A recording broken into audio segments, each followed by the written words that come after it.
नमस्ते दोस्तों। मुंशी प्रेमचंद की कहानी जीवन का श्राप आइए सुनते हैं। कवास जी ने पत्र निकाला और यश कमाने लगे। कपूर जी ने रुई की दलाली शुरू की और धन कमाने लगे। कमाई दोनों ही कर रहे थे, पर सपूर जी प्रसन्न थे, कवास जी विरक्त। सपूर जी को धन के साथ सम्मान और यश आप ही आप मिलता था। कवास जी को यश के साथ धन दूरबीन से देखने पर भी दिखाई न देता था, इसलिए सपूर जी के जीवन में शांति थी, सहृदयता थी, आशावाद था, कीड़ा थी। कवास जी के जीवन में अशांति थी, कटुता थी, निराश थी, उदासीनता थी। धन को तुच्छ समझने की वो बहुत चेष्टा करते थे, लेकिन प्रत्यक्ष को कैसे झुठला देते। सपूर जी के घर में विराजने वाले सौजन्य और शांति के सामने उन्हें अपने घर के कलह और फूहापन से घृणा होती थी। मृद भाषणी में से सपूर के सामने उन्हें अपनी गुलशन बानु संकीर्णता और ईर्षा का अवतार सी लगती थी। सपूर जी घर में आते तो सीरी बाई मृद हास्य से उनका स्वागत करती। वो खुद दिन भर के थके मांदे घर आते तो गुलशन अपना दुखड़ा सुनाने बैठ जाती और उनको खूब फटकारे बताते भी, अपने को आदमी कहते हो, मैं तो तुम्हें बैल समझती हूँ। बैल बड़ा मेहनती है, गरीब है, संतोषी है, माना, लेकिन उसे विवाह करने का क्या हक था। कवास जी से 1,00,000 बार ये प्रश्न किया जा चुका है कि जब तुम्हें समाचार पत्र निकालकर अपना जीवन बर्बाद करना था तो तुमने विवाह किया क्यों मेरी ज़िंदगी तबाह कर दी। जब तुम्हारे घर में रोटियां न थी तो मुझे क्यों लाए। इस प्रश्न का जवाब देने की कवास में शक्ति न थी, उन्हें कुछ सूझता ही न था। वो सचमुच अपनी गलती पर पछताते थे। एक बार बहुत तंग आकर उन्होंने कहा था, अच्छा भाई, अब तो जो होना था हो चुका, लेकिन मैं तुम्हें बांधे तो नहीं हूँ। तुम्हें जो पुरुष ज़्यादा सुखी रख सके उसके साथ जाकर रहो। अब मैं क्या कहूँ, आमदनी नहीं बढ़ती तो मैं क्या करूँ। क्या चाहती हो, जान दे दूँ। इस पर गुलशन ने उनके दोनों कान पकड़कर जोर से ऐंठे और गालों पर 2 तमाचे लगाए और पैनी आंखों से काटती हुई बोली, अच्छा अब चोट संभालो, नहीं तो अच्छा ना होगा। ऐसी बातें मुंह से निकालते तुम्हें लाज नहीं आती। हयादार होते तो चुल्लू भर पानी में डूब मरते। उस दूसरे पुरुष के महल में आग लगा दूंगी, उसका मुंह झुलसा दूंगी। तब से बेचारे कवास जी के पास इस प्रश्न का कोई जवाब न था। कहाँ तो ये असंतोष और विद्रोह की ज्वाला, और कहाँ वो मधुरता और अभद्रता की देवी श्री, जो कवास जी को देखते ही फूल की तरह खिल उठती, मीठी मीठी बातें करती, चाय मुरब्बे फूलों से सत्कार करती और अक्सर उन्हें अपनी कार पर घर पहुंचा देती। कवास जी ने कभी मन में भी इसे स्वीकार करने का साहस नहीं किया, मगर उनके हृदय में ये लालसा छिपी हुई थी कि गुलशन की जगह श्री होती तो उनका जीवन कितना गुलजार होता। कभी कभी गुलशन की कटु रिक्तियों से वो इतने दुखी हो जाते कि यमराज को आह्वान करते। घर उनके लिए कैद खाने से कम जान लेवा न था और उन्हें जब अवसर मिलता सीधे श्री के घर जाकर अपने दिल की जलन बुझाते। एक दिन कवास जी सवेरे गुलशन से झल्लाकर सपूर जी के टेरेस पे पहुँचे तो देखा श्री बानू की आंखें लाल है और चेहरा भभराया हुआ है, जैसे रोकर उठी हो। कवास जी ने चिंतित होकर पूछा, आपका जी कैसा है, बुखार तो नहीं आ गया। श्री ने दर्द भरी आंखों से देखकर रोनी आवाज़ से कहा, नहीं, बुखार तो नहीं है, कम से कम देह का बुखार तो नहीं है। कवास जी इस पहेली का कुछ मतलब न समझे। श्री ने एक क्षण मौन रहकर फिर कहा, आपको मैं अपना मित्र समझती हूँ कि कवास जी, आपसे क्या छिपाऊँ। मैं इस जीवन से तंग आ चुकी हूँ। मैंने अब तक हृदय की आग हृदय में रखी है, लेकिन ऐसा मालूम होता है कि अब इसे बाहर ना निकालूं तो मेरी हड्डियां तक जल जाएंगी। इस वक्त 8 बजे हैं, लेकिन मेरे रंगीले पिया का कहीं पता नहीं। रात को खाना खाकर वो एक मित्र से मिलने का बहाना करके घर से निकले थे और अभी तक लौट कर नहीं आए। ये आज कोई नई बात नहीं है, इधर कई महीनों से ये इनकी रोज़ की आदत है। मैंने आज तक आपसे कभी अपना दर्द नहीं कहा, मगर उस समय भी जब मैं हंस कर आपसे बातें करती थी, मेरी आत्मा रोती रहती थी। कवासी ने निष्कपट भाव से कहा, तुमने पूछा नहीं कहाँ रह जाते हो? पूछने से क्या होता है, अपने दिल की बातें बता दिया करते हैं। तुमसे तो उन्हें कोई भेद न रखना चाहिए। घर में जी न लगे तो आदमी क्या करे? मुझे ये सुनकर आश्चर्य हो रहा है। तुम जैसी देवी जिस घर हो वो स्वर्ग है। सपूर जी को तो अपना भाग्य सराहना चाहिए। आपका ये भाव अभी तक है, जब तक आपके पास धन नहीं है। आज तुम्हें कहीं से 2-4 लाख रुपए मिल जाए तो तुम यूँ न रहोगे और तुम्हारे ये भाव बदल जाएंगे। यही धन का सबसे बड़ा अभिशाप है। ऊपरी सुख शांति के नीचे कितनी आग है, यह तो उसी वक्त खुलता है जब ज्वालामुखी फट पड़ता है। ये समझाते हैं धन से घर भरा कर उन्होंने मेरे लिए वो सब कुछ कर दिया जो उनका कर्तव्य था, और अब मुझे असंतुष्ट होने का कोई कारण नहीं है। ये नहीं जानते कि ऐश के ये सामान उस तहखानों में गड़े हुए पदार्थों की तरह हैं जो मृत आत्मा के भोग के लिए रखे जाते थे। कवास जी आज एक नई बात सुन रहे थे। उन्हें अब तक जीवन का जो अनुभव था वो ये था कि स्त्री अंत कारण से विलासिनी होती है, उस पर प्राण निछावर वार उसके लिए मर ही जाना ना मिटो लेकिन व्यर्थ है। वो केवल खरहारा नहीं चाहती, उससे कहीं ज़्यादा दाना और घास चाहती है। लेकिन एक ये देवी है जो विलास की चीज़ों को तुच्छ समझती है और केवल मीठे स्नेह सहवास से ही प्रसन्न रहना चाहती है। उनके मन में गुदगुदी सी उठी। मिसेस सपूर ने फिर कहा, उनका ये व्यापार मेरी बर्दाश्त से के बाहर हो गया। मिस्टर कपास जी, मेरे मन में विद्रोह की ज्वाला उठ रही है और मैं धर्मशास्त्र और मर्यादा इन सभी का आश्रय लेकर भी त्राण नहीं पाती। मन को समझाती हूँ, क्या संसार में लाखों विधवाएं नहीं पड़ी हुई हैं, लेकिन किसी तरह चित्त नहीं शांत होता। मुझे विश्वास आता जाता है कि वो मुझे मैदान में आने के लिए चुनौती दे रहे हैं। मैंने अब तक उनकी चुनौती नहीं ली है, लेकिन अब पानी सिर के ऊपर चढ़ गया है और मैं किसी तिनके का सहारा ढूंढे बिना नहीं रह सकती। वो जो चाहते हैं वो हो जाएगा। आप उनके मित्र हैं, आपसे बन पड़े तो उनको समझाइए। मैं इस मर्यादा की बेड़ी को अब और न सह सकूंगी। मिस्टर कवास जी मन में भावी सुख का एक क्षण निर्माण कर रहे थे।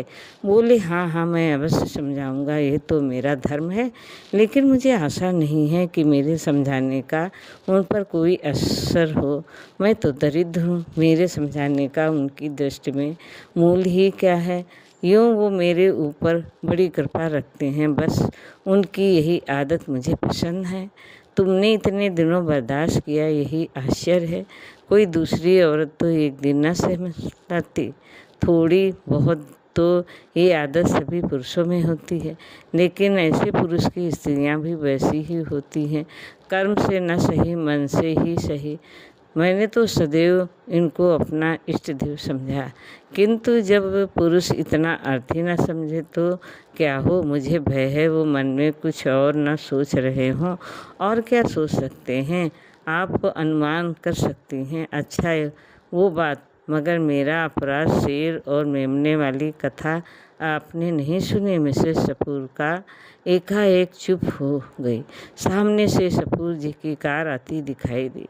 उन्होंने कवास जी को तकदीर और विनय भरी आँखों से देखा और दूसरे द्वार के कमरे से निकलकर अंदर चली गई। मिस्टर सपूर लाल आंखें किए कार से उतरे और मुस्कुराकर कवास जी से हाथ मिलाया। स्त्री की आंखें भी लाल थी, पति की आंखें भी लाल। एक रुंदन से दूसरे रात को खुमारी से सपूर जी ने हैट उतारकर खूंटी पर लटकाते हुए कहा, क्षमा कीजिएगा, मैं रात को एक मित्र के घर सो गया था। दावत थी, खाने में देर हुई तो मैंने सोचा अब कौन घर जाए है।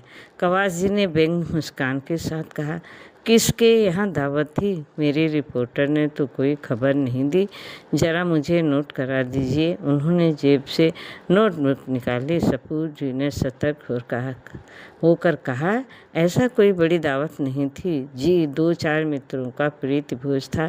फिर भी समाचार तो जानना चाहिए। जिस प्रीति भोज में आप जैसे प्रतिष्ठित लोग शरीक हों, वहाँ साधारण बात नहीं हो सकती। क्या नाम है मेजबान साहब का? आप चौंकेंगे तो नहीं, बताइए तो। मिस गौहर। मिस गौहर? जी हाँ। आप चौंकेंगे क्यों? क्या आप उसे तस्लीम नहीं करते कि दिन भर आने पाई से सिर मारने के बाद मुझे कुछ मनोरंजन करने का भी अधिकार है? नहीं तो जीवन भर हो जाए। मैं तो इसे नहीं मानता। क्यों? इसलिए कि मैं इस मनोरंजन को अपनी ब्याहता स्त्री के प्रति अन्याय समझता हूँ। सपूर जी नकली हंसी हंसे। यही दकियानूसी बात आपको मालूम होना चाहिए। आज का समय ऐसा कोई बंधन स्वीकार नहीं करता और मेरा ख्याल है कि कम से कम इस विषय में आज का समाज एक पीढ़ी पहले के समाज से कहीं परिष्कृत है। अब देवियों का ये अधिकार स्वीकार किया जाने लगा है, यानी देवियाँ पुरुषों पर हुकूमत कर सकती हैं, उसी तरह जैसे पुरुष देवियों पर हुकूमत कर सकते थे। मैं इसे नहीं मानता। पुरुष स्त्री का मोहताज नहीं है, स्त्री पुरुष की मोहताज है। आपका आशय यही है कि स्त्री अपने भरण पोषण के लिए पुरुष पर अवलंबित है। अगर आप इन शब्दों में कहना चाहते हो तो मुझे कोई आपत्ति नहीं, मगर अधिकार की बागडोर जैसे राजनीति में वैसे ही समाज नीति में धन बल के हाथ रही है और रहेगी। अगर देवयुग से धनोपार्जन का काम स्त्री कर रही हो और पुरुष कोई काम न मिलने के कारण घर बैठा हो, तो स्त्री को अधिकार है कि अपना मनोरंजन जिस तरह चाहे करे। मैं स्त्री को अधिकार नहीं दे सकता, ये आपका अन्याय है। बिल्कुल नहीं। स्त्री पर प्रकृति ने ऐसे बंधन लगा दिए हैं कि वो जितना भी चाहे पुरुष के भांति स्वच्छंद नहीं रह सकती और न पशु बल में पुरुष का मुकाबला ही कर सकती है। हाँ, गृहिणी का पद त्याग कर या अप्राकृतिक जीवन का आश्रय लेकर वो सब कुछ कर सकती है। आप लोग इसे मजबूर कर रहे हैं कि अप्राकृतिक जीवन का आश्रय ले। मैं ऐसे समय की कल्पना नहीं कर सकता जब पुरुष का आधिपत्य स्वीकार करने वाला औरत का काल पड़ जाए। कानून और सभ्यता में नहीं जानता, पुरुष ने स्त्री पर हमेशा राज किया है और करेंगे। साहस कवास जी ने पहलू बदला। इतनी थोड़ी सी देरी में ही वो अच्छे खासे कूटनीतिक चतुर हो गए थे। सपूर जी को प्रशंसक सूचक आंखों से देखकर बोले, तो हम और आप दोनों एक विचार के ही हैं। मैं आपकी परीक्षा ले रहा था। मैं भी स्त्री को गृहिणी, माता और स्वामिनी सब कुछ मानने को तैयार हूँ, पर उसे स्वच्छंद नहीं देख सकता। अगर कोई स्त्री स्वच्छंद होना चाहती है तो उसके लिए मेरे घर में स्थान नहीं है। अभी मिसेस सपूर की बातें सुनकर मैं दंग रह गया।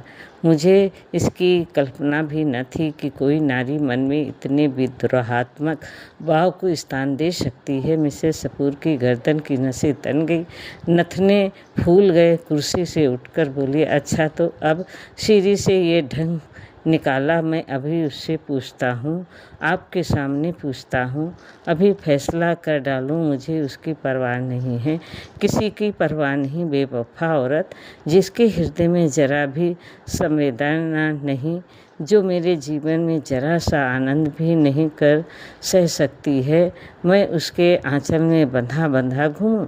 सपूर्णे आशा रखती हूँ, अभागिन भूल जाती है कि आज मैं आँखों का इशारा कर दूँ तो 101 सीढ़ियाँ मेरी उपासना करने लगे। जी हाँ, मेरे इशारे पर नाचे। मैंने इसके लिए जो कुछ किया, बहुत कम पुरुष किसी स्त्री के लिए करते हैं। मैंने अपने ख्याल आ गया कि वो ज़रूरत से ज़्यादा बहके जा रहे हैं। सीरी की प्रेममय सेवाएं याद आई। रुक कर बोले, लेकिन मेरा ख्याल है कि वो अब भी समझ से काम ले सकती है। मैं उसका दिल नहीं दुखाना चाहता।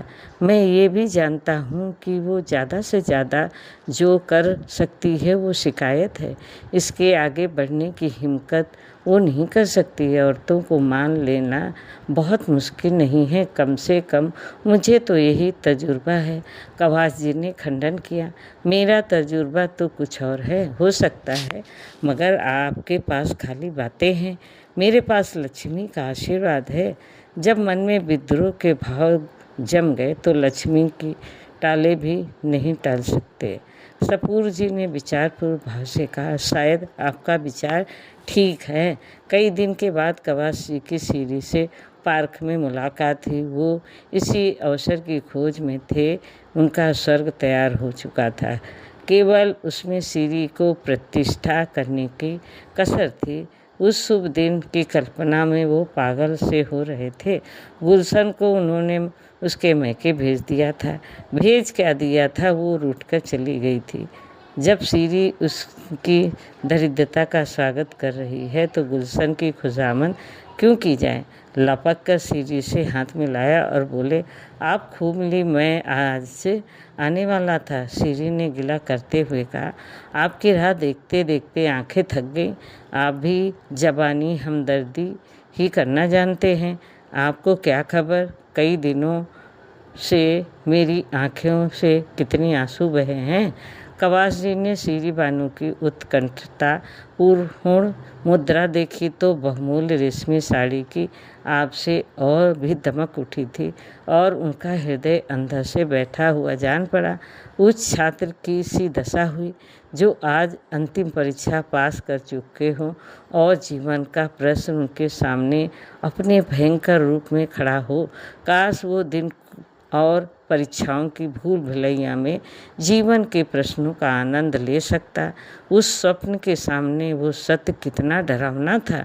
अभी तक कवास जी ने मधुमक्खी का शहद ही चखा था। इस समय वो उनके मुख पर मंडरा रही थी और वो डर रहे थे कि कहीं डंक न मारे। दबी हुई आवाज़ से बोले, मुझे ये सुनकर बड़ा दुख हुआ। मैंने तो सपूर को बहुत समझाया था। सीरी ने उनका हाथ पकड़कर एक बेंच पर बैठा दिया और बोली, उन पर अब समझाने बुझाने का कोई असर ना होगा और मुझे क्या गरज पड़ी है कि मैं उनके पांव सहलाती रहूं। आज मैंने निश्चय कर लिया है, अब उस घर में लौट कर न जाऊंगी। अगर उन्हें अदालत में जलील होने का शौक़ है तो मुझ पर दावा करे, मैं तैयार हूँ। मैं जिसके साथ नहीं रह सकती उसके साथ रहने के लिए ईश्वर भी मुझे मजबूर नहीं कर सकता। अदालत कर सकती है। अगर तुम मुझे आश्रय दे सकते हो तो मैं तुम्हारी बनकर रहूँगी, तब तक तुम मेरे पास रहोगे। अगर तुम्हें इतना आत्मबल नहीं है तो मेरे लिए दूसरे द्वार खुल जाएंगे। अब साफ बताओ, क्या वो सारी सहानुभूति जवानी थी? कवास जी ने कलेजा मजबूत करके कहा, नहीं नहीं सीरी, खुदा जानता है मुझे तुमसे कितना प्रेम है। तुम्हारे लिए मेरे हृदय में स्थान है। मगर गुलशन को क्या करोगे? उसे तलाक दे दूंगा। हाँ, यही मैं चाहती हूँ। तो मैं तुम्हारे साथ चलूँगी अभी इसी दम। सपूर ने अब मेरा कोई संबंध नहीं है। कवास जी को अपने दिल में कंपन का अनुभव हुआ। बोले, लेकिन अभी तो वहाँ कोई तैयारी नहीं है। मेरे लिए किसी तैयारी की ज़रूरत नहीं। तुम सब कुछ हो, टैक्सी ले लो, मैं इसी वक्त चलूँगी। कवास जी टैक्सी की खोज में पार्क से निकले। वो एकांत में विचार करने के लिए थोड़ा सा समय चाहते थे। इस बहाने से उन्हें समय मिल गया। उन पर अब जवानी का नशा न था जो विवेक की आंखों पर छाकर बहुधा हमें गड्ढे में गिरा देता है। अगर कुछ नशा था तो अब तक हिरन हो चुका था। वो किस फंदे में गला डाल रहे हैं वो खूब समझते थे। सपूत जी उन्हें मिट्टी में मिला देने के लिए पूरा जोर लगाएंगे, ये भी उन्हें मालूम था। गुलशन उन्हें सारी दुनिया में बदनाम कर देगी, ये भी वो जानते थे। ये सब विपत्तियां झेलने को वो तैयार थे। सपूर की ज़बान बंद करने के लिए उनके पास काफ़ी दलीलें थी। गुलशन को भी स्त्री समाज में अपमानित करने का उनके पास काफ़ी मसाला था। डर था तो ये कि सीरी का ये प्रेम टिक सकेगा या नहीं। अभी तक सीरी ने केवल उनके सौजन्य का परिचय पाया है, केवल उनकी न्याय सत्य उदारता से भरी बातें सुनी हैं। इस क्षेत्र में सपूर जी से उन्होंने बाजी मारी है, लेकिन उनके सौजन्य और उनकी प्रतिमा का जादू, उनके बेसोरा सामान घर में कुछ दिन रहेगा, इसमें उन्हें संदेह है था। हलवे की जगह चुपड़ी रोटी भी मिले तो आदमी सब्र कर सकता है, रूखी भी मिल जाए तो वो संतोष कर लेगा, लेकिन सूखी घास सामने देखकर तो ऋषि मुनि भी जामे से बाहर हो जाएंगे। सीरी उनमें से प्रेम करती है, लेकिन प्रेम के त्याग की भी तो सीमा है। 2-4 दिन भावुकता के उन्माद में ये सब्र कर लेंगे, लेकिन भावुकता कोई टिकाऊ चीज़ तो नहीं है। वास्तविकता के आघातों के सामने ये भावुकता के दिन टिकते हैं। उस परिस्थिति की कल्पना करके कवास जी कांप उठे। अब तक वो रनिवास में रही है, अब उसे एक खपरेल का कॉटेज मिलेगा जिसकी फर्श पर कालीन की जगह टाट भी नहीं। कहाँ वर्दी पोस्ट नौकरों की पलटन, कहाँ एक बुढ़िया मामा की संदिग्ध सेवाएं जो बात बात पर भड़बड़ाती है, धमकाती है, कोसती है। उनका आधा वेतन तो संगीत सिखाने वाला मास्टर ही खा जाएगा, और सपूर जी ने कहीं ज़्यादा कमीनापन से काम लिया तो उनको बदमाशों से पिटवा भी सकते हैं। पीटने से वो नहीं डरते, ये तो उनकी फतेह होगी। लेकिन सीरी की भूख लालसा पर कैसे विजय पाएंगे। बुढ़िया मामा जब मुँह लटकाए आकर उसके सामने रोटियां और सालन परोस देगी, तब सीरी के मुख पर कैसी विदग्ध विरक्त छा जाएगी। कहीं वो खड़ी होकर उनको और मेरी किस्मत को कोसने न लगे। नहीं, अभाव के पूर्ति सौजन्य से नहीं हो सकती। सीरी का वो रूप कितना विकराल होगा। साहस एक कार सामने से आती दिखाई दी। कवास जी ने देखा सपूर जी बैठे हुए थे। उन्होंने हाथ उठाकर कार को रुकवा लिया और पीछे दौड़ते हुए जाकर सपूर से बोले, आप कहाँ जा रहे हैं? यूँ ही जरा घूमने निकला था। सीरी बानू पार्क में है, उन्हें भी लेते जाइए। वो तो मुझसे लड़कर आई है कि अब इस घर में कभी कदम ना रखूंगी, और आप सैर करने जा रहे हैं तो क्या आप चाहते हैं बैठकर रोऊं? वो बहुत रो रही है। सच? हाँ, बहुत रो रही है। तो शायद उसकी बुद्धि जाग रही है। तुम इस समय उन्हें मना लो तो वो हर्ष से तुम्हारे साथ चली जाए। मैं परीक्षा करना चाहता हूँ कि वो बिना मनाए मानती है या नहीं। मैं बड़े असमंजस में पड़ा हुआ हूँ, मुझ पर दया करो, तुम्हारे पैर पड़ता हूँ। जीवन में जो थोड़ा सा आनंद है उसे मनवाने के नाटक में नहीं छोड़ना चाहिए। कार चल पड़ी और कवास जी कर्तव्य भ्रष्ट से वहीं खड़े रह गए। देर हो रही थी, सोचा कहीं सीरी ये न समझ ले कि मैंने भी उसके साथ दगा की, लेकिन जाऊं भी तो क्यों कर। आपने सांप्रदायिक कुटीर में उस देवी को प्रतिष्ठित करने की कल्पना ही उन्हें हास्यास्पद लगी। वहाँ के लिए तो गुलशन ही उपयुक्त है। कुटती है, कठोर बातें कहती है, रोती है, लेकिन वक्त से भोजन तो देती है। फटे हुए कपड़ों को रफू तो कर देती है। कोई मेहमान आ जाता है तो कितनी प्रसन्न मुख से उसका आदर सत्कार करती है, मानो उसके मन में आनंद ही आनंद है। कोई छोटी सी चीज़ भी दे दो, कितना फूल उठती है।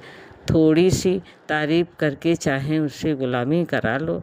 अब उन्हें अपनी जरा सी बात पर झुलाना पड़ना, उसकी सीधी सी बातों का टेढ़ा जवाब देना बेअक्ल करने लगा।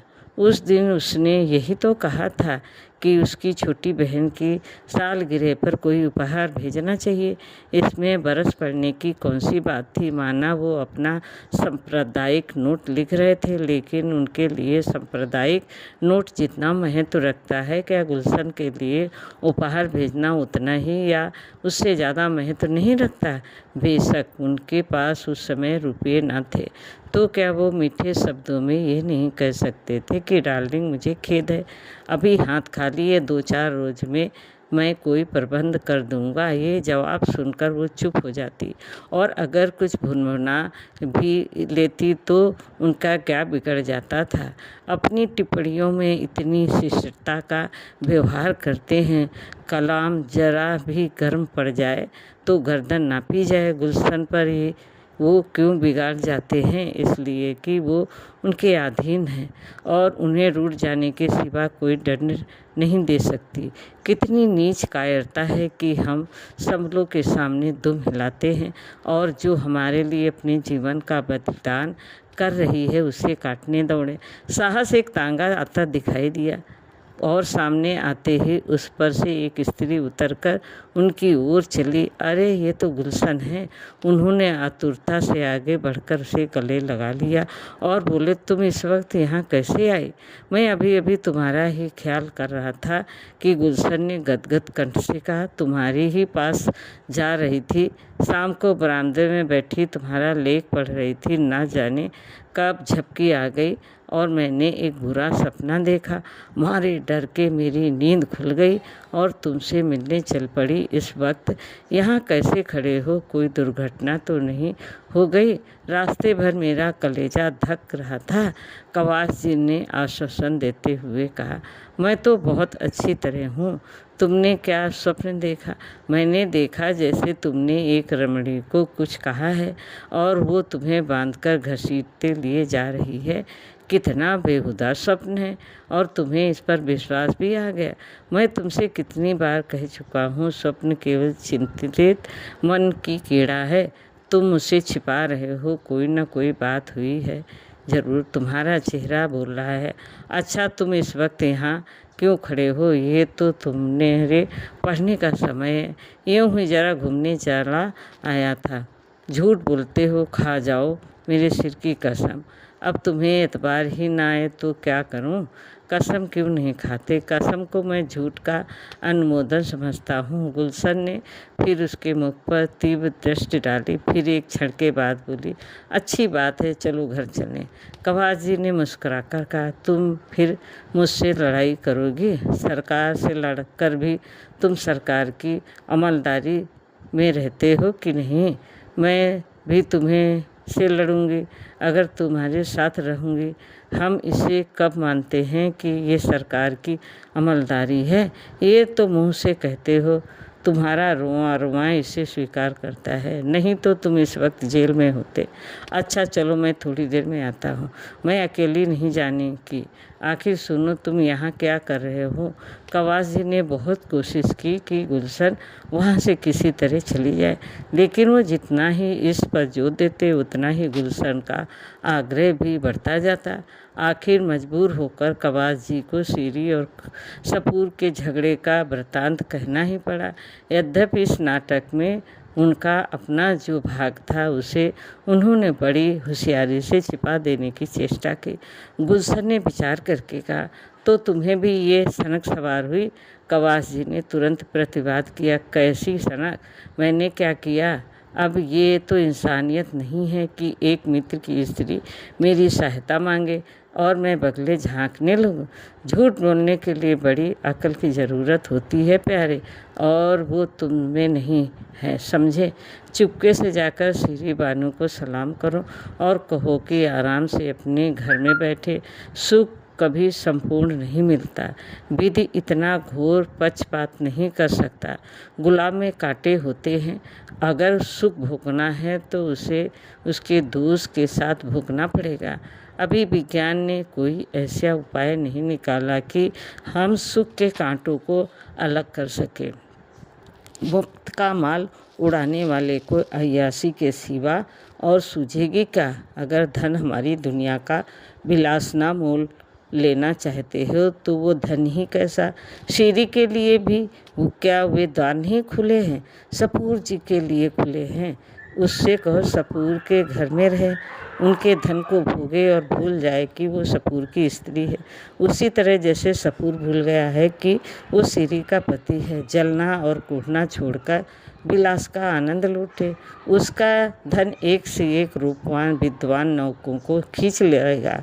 तुमने ही एक बार मुझसे कहा था कि एक ज़माने में फ्रांस में धनवान विलासिनी महिलाओं का समाज पर आधिपत्य था।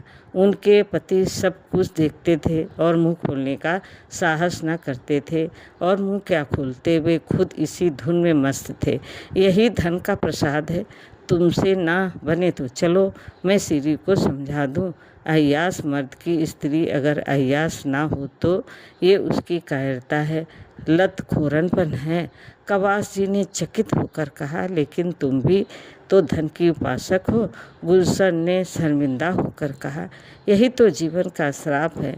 हम उसी चीज़ पर लपकते हैं जिसमें हमारा अमंगल है, सत्यानाश है। मैं बहुत दिन पाप के इलाके में रही हूँ। चारों तरफ किसान और मजदूर रहते थे।